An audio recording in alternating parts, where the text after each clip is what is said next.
Shalom saudara-saudara, marilah kita bersama-sama mempelajari firman Tuhan. Dan pagi ini saya akan berbicara dengan topik bayar harga. Nah, sebelumnya marilah kita berdoa. Tuhan Allah Bapa kami yang ada di dalam kerajaan surga yang mulia, terima kasih ya Tuhan bahwa kami boleh istirahat sehingga pagi ini kami merasa segar ya Tuhan. Berkati Tuhan hidup kami pada hari ini, dan urapi lidah dan bibir hamba-Mu untuk berbicara sesuai dengan keinginan hati-Mu ya Tuhan. Dan juga urapilah juga para pendengar firman ini dengan Roh Kudus yang akan mengubah hidup mereka. Terima kasih Bapa, berbicaralah, kami siap untuk mendengarkan. Dalam nama Tuhan Yesus kami berdoa, amin. Saudara-saudara, kali ini kita akan belajar tentang bayar harga. There is no free lunch. Tidak ada makan siang yang gratis, tidak terkecuali. Semuanya harus membayar. Dan harga yang tidak ternilai harganya yang pernah dibayar adalah darah Kristus. Bahkan emas dan perak, intan, permata, dan harta apapun yang dikandung di dalam bumi ini masih jauh lebih rendah harganya dari nilai darahnya. Dimulai dari doa Getsemani, di mana dia sangat ketakutan dan makin sungguh-sungguh berdoa. Dalam Lukas 22 ayat 44. Sehingga peluhnya menjadi seperti titik-titik darah yang bertetesan ke tanah. Mengapa Tuhan Yesus sangat ketakutan? Peluh darah yang dalam istilah kedokteran disebut hematidrosis, terutama terjadi pada orang-orang yang akan dihukum mati karena depresi dan ketakutan. Tuhan Yesus sangat ketakutan karena dia tahu akan ditinggalkan oleh Allah Bapa yang karena cintanya kepada dunia ini sehingga mengorbankan anaknya yang tunggal supaya barang siapa yang percaya kepadanya tidak akan binasa melainkan beroleh hidup yang kekal. Dalam Yohanes 3 ayat 16. Itulah sebabnya Tuhan Yesus berteriak di atas kayu salib, Elohim, Elohim, lama sabachthani. Allahku, Allahku, mengapa engkau meninggalkan aku? Dia juga tahu akan ditinggalkan oleh murid-muridnya yang ketakutan akan ditangkap. Petrus yang menyangkal dirinya sampai 3 kali. Tuhan Yesus juga tahu bagaimana penderitaannya yang tidak dapat digambarkan dengan kata-kata. Tuhan yang diludahi, dihina, dipukul, dicambuk dengan flagrum sehingga semua badannya hancur berdarah-darah. Belum mahkota duri beracun yang dipasangkan dengan cara dipukul bambu di atas kepalanya. Dihina prajurit-prajurit Romawi yang menyembahnya seolah-olah dia raja dengan dipakaikan jubah ungu. Tuhan Yesus disalib dalam keadaan telanjang. Semua penderitaan dan siksaan ini dia rasakan sebagai manusia seutuhnya. Belum lagi dia harus memikul salibnya ke bukit Golgota, bukit tengkorak sehingga jatuh berkali-kali. Tangan dan kakinya dipaku dengan paku berdiameter 1 cm panjang sekitar 20-25 cm. Menderita di atas kayu salib selama 6 jam dengan posisi yang sangat menyakitkan akibat tangan kakinya terpaku pada kayu salib. Begitu juga ketika untuk bernafas dia harus mengangkat lututnya agar posisi paru-parunya naik ke atas untuk dapat menghirup udara. Sekali lagi, selama 6 jam punggungnya yang penuh dengan 150 luka-luka yang sangat dalam akibat cambukan algojo Romawi. Untuk bernafas, dia harus bergesekan dengan kayu salib yang kasar. Pasti sangat menyakitkan. Dan semuanya ini dia lakukan demi kasihnya pada saudara dan saya, agar diselamatkan dari dosa-dosa saudara dan saya yang telah dibayar lunas dengan darahnya. Kematiannya menyebabkan tirai bait Allah terbelah dua, yang berarti sejak saat itu manusia dapat berhubungan langsung dengan Allah tanpa harus melalui perantara, yaitu para imam. Bagaikan biji gandum yang jatuh ke tanah dan mati, akan tetapi akan tumbuh dan menghasilkan buah. Demikian juga Tuhan Yesus harus mati di atas kayu salib untuk dapat menarik 2,3 miliar manusia di dunia untuk percaya kepadanya. Kematiannya sudah dinubuatkan oleh Raja Daud 1000 tahun sebelum Masehi. Begitu juga dijual dengan harga 30 keping perak, tepat seperti yang dinubuatkan oleh Nabi Zakaria tahun 550 sebelum Masehi. Saudara dan saya juga sering menjadi pengkhianat seperti Yudas, menjual Tuhan Yesus ketika lebih mementingkan hal-hal duniawi daripada hidup di dalam Kristus. Saudara-saudara, sekarang marilah kita lihat Abraham. Tuhan membawa Abraham keluar dari kemahnya untuk menghitung banyaknya bintang-bintang di langit, yang menunjukkan betapa nanti banyaknya keturunan Abraham. Kejadian 15 ayat 5. Jika Abraham tidak keluar dari kemahnya, maka dia tidak akan dapat melihat janji Tuhan yang baru digenapi setelah 25 tahun, yaitu menunggu kelahiran Ishak. Identik dengan saudara dan saya yang tidak akan dapat melihat janji Allah jika kita masih tetap berada pada zona nyaman sekarang ini. Mari kita bandingkan Abraham yang melakukan tawar-menawar dengan Tuhan ketika Sodom dan Gomora akan dimusnahkan, tetapi dengan patuh dan taat dia menuruti perintah Tuhan untuk mengorbankan Ishak, putra tunggalnya, satu-satunya kesayangannya di dunia ini, karena sudah lama dia kaya, harus dikorbankan sebagai domba bakaran. Ditulis, pagi-pagi benar Abraham pergi bersama kedua bujangnya dan Ishak menuju tanah Moria yang dia juga belum tahu di manakah letaknya. Apakah Tuhan tidak konsisten dengan janjinya? Karena Tuhan mengutuk bangsa Israel yang mengorbankan anak-anaknya kepada dewa Moloch dalam Imamat 18 ayat 21 dan Imamat 20 ayat 2 dan 3. Tuhan tidak pernah inkonsisten dengan janji-janjinya, karena perintah ini dimaksudkan untuk menguji iman Abraham. Apakah dia patuh dan setia ketika harus mengorbankan Ishak sebagai korban bakaran yang mempunyai arti sebagai korban penebus dosa.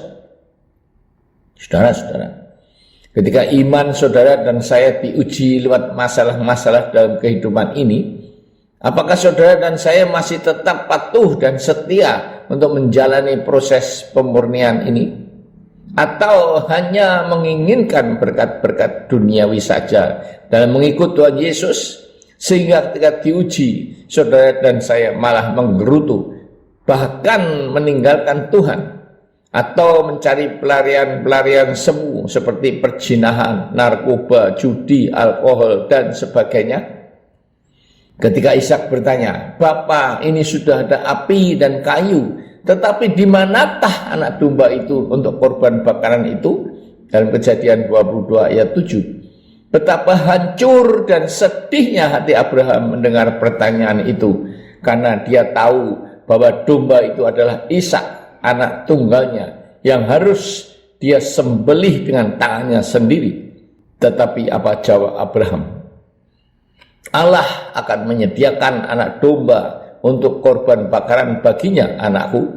Kejadian 22 ayat 8. Sungguh suatu iman yang demikian luar biasa, karena Abraham juga yakin bahwa tidak mungkin Allah tidak konsisten dengan janjinya untuk membuat keturunannya seperti bintang di langit. Itulah artinya hidup dalam iman, bukan dalam penglihatan. Yakin dengan rancangan dan kehendak Allah yang baik. Demikian juga Ishak yang juga patuh ketika diikat dan diletakkan di atas kayu bakar. Karena sebenarnya dia yang sudah remaja dapat memberontak atau lari dan tidak mungkin dapat dikejar Abraham yang sudah tua.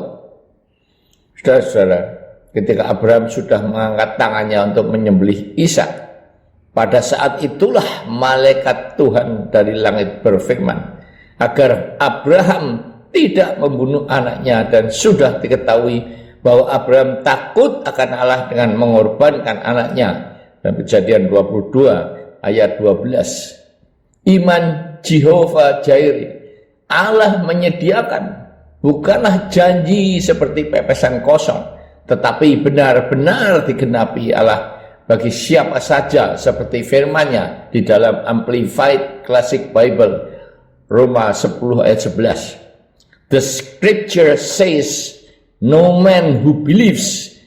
Firman berkata, tidak ada orang yang percaya. Belief adalah percaya tetapi tidak untuk selamanya. In him who adheres to, yaitu taat, patuh dan setia. Relies on, tergantung sepenuhnya kepada. And trust, percaya sepenuhnya dan selamanya. Will ever be put to shame or be disappointed. Tidak akan pernah dipermalukan atau dikecewakan. Ternyata iman Abraham, Jehovah Jireh, benar-benar digenapi Tuhan dengan menyediakan domba jantan sebagai korban pengganti Ishak. Apakah arti dari ujian iman Abraham? Artinya Tuhan menginginkan dia diutamakan di atas segala-galanya, di atas semua kecintaan Abraham pada Ishak yang sudah ditunggu selama 25 tahun. Itulah juga yang harus saudara dan saya lakukan, yaitu mengutamakan Allah di atas segala-galanya. Saudara-saudara, mari kita melihat bagaimana Rasul Paulus membayar harga dalam pelayanannya. Dia yang dulunya anggota Sanhedrin, yang mempunyai masa depan yang baik dengan fasilitas-fasilitas yang ada, ternyata malah harus menderita, membayar harga ketika mengabarkan Injil.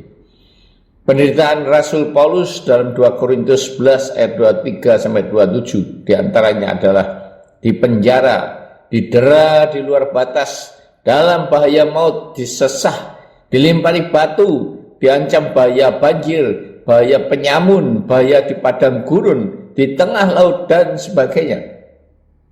Sekarang pertanyaan untuk kita renungkan. Tuhan Yesus yang membayar harga dengan darahnya yang tidak ternilai harganya, melebihi apapun yang ada di dalam dunia ini. Abraham yang dengan imannya yang patuh dan taat dan setia, bersedia untuk mempersembahkan Ishak sebagai korban bakaran seperti yang diperintahkan Tuhan.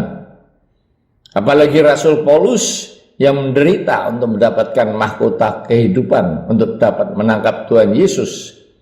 Harga apakah yang saudara dan saya sudah bayar untuk kematian Tuhan Yesus di kayu salib, yang sudah membebaskan saudara dan saya dari hukuman dosa yang seharusnya kita tanggung sebagai hamba Tuhan dan pelayannya? Apakah harga yang sudah saudara dan saya bayar untuk dia? Maaf, sekali lagi maaf, dan bukannya saya mau menghakimi, namun berikut ini adalah fakta-fakta yang saya alami dan lihat sendiri. Sangat menyedihkan bahwa paradigma oknum-oknum hamba Tuhan sekarang ini banyak yang sudah bergeser dari pelayanan murni, karena panggilan Tuhan telah menjadi pelayanan yang menjual khotbah dengan ujung-ujungnya UUD. Untuk datang ke seminar-seminar atau persekutuan sudah diberi makan, masih mengharapkan uang transport lagi. Bahkan sangat memalukan hamba-hamba Tuhan yang datang pukul 11 hanya untuk makan siang dan setelah itu dia pulang. Apakah mereka itu sedemikian miskinnya dan tidak ada berkat Tuhan untuk makan?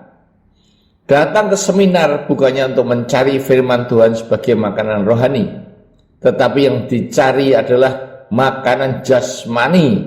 Benar seperti kata Tuhan Yesus bahwa kamu mencari aku karena kenyang makan roti. tim pelayanan kami ke Pematang Siantar jauh-jauh dengan biaya sendiri memberikan berkat rohani dan jasmani dalam seminar. Tetapi karena tidak memberi uang transport, maka tidak ada hamba Tuhan yang datang dari luar gereja yang kami layani. Dan pada suatu hari ada 3 hamba Tuhan yang datang. Tetapi sekali lagi pulang setelah makan siang. Benar-benar sangat menyedihkan dan memalukan. Saya pernah diundang di luar kota untuk perayaan hari Natal bagi 100 hamba Tuhan. Tetapi dengan syarat harus memberkati mereka yang datang. Dan dengan jumlah uang transport yang sudah ditentukan. Hal itu diulang lagi. Undangan di luar kota yang sama untuk perayaan hari Paskah, di mana juga saya ditodong untuk memberkati hamba-hamba Tuhan yang hadir 100 orang dengan jumlah yang 2 kali sampai 4 kali lipat. Saya tolak, karena selain untuk keluar kota, saya harus menanggung semua biaya sampai penginapan. Tanpa mengharapkan PK, saya tidak ingin bahwa motivasi orang memanggil saya terutama hanya karena menjadi saluran berkat, dan juga hamba-hamba Tuhan yang datang juga bukan karena uang transport, padahal sudah ada di dalam hati saya untuk ikut menjadi saluran berkat mereka. Dan dengan renungan firman bahwa kebangkitan Kristus adalah simbol kebangkitan hidup hamba Tuhan dalam segi kehidupan mereka, terutama segi ekonomi. Saudara-saudara, jika saudara dan saya tidak mau membayar harga, dapat dipastikan bahwa tidak akan terjadi mujizat dalam hidup saudara dan saya. Pelayanan yang stagnan, khotbah-khotbah yang hambar tanpa urapan Roh Kudus yang tidak akan dapat mengubah kehidupan para jemaat pendengarnya. Saudara-saudara, semoga sharing firman ini dapat mengubah paradigma saudara dan saya untuk berani membayar harga dalam pelayanan. Marilah mulai merubah paradigma bahwa pelayanan itu didasarkan atas ungkapan syukur kita kepada Tuhan Yesus yang sudah menyelamatkan kita.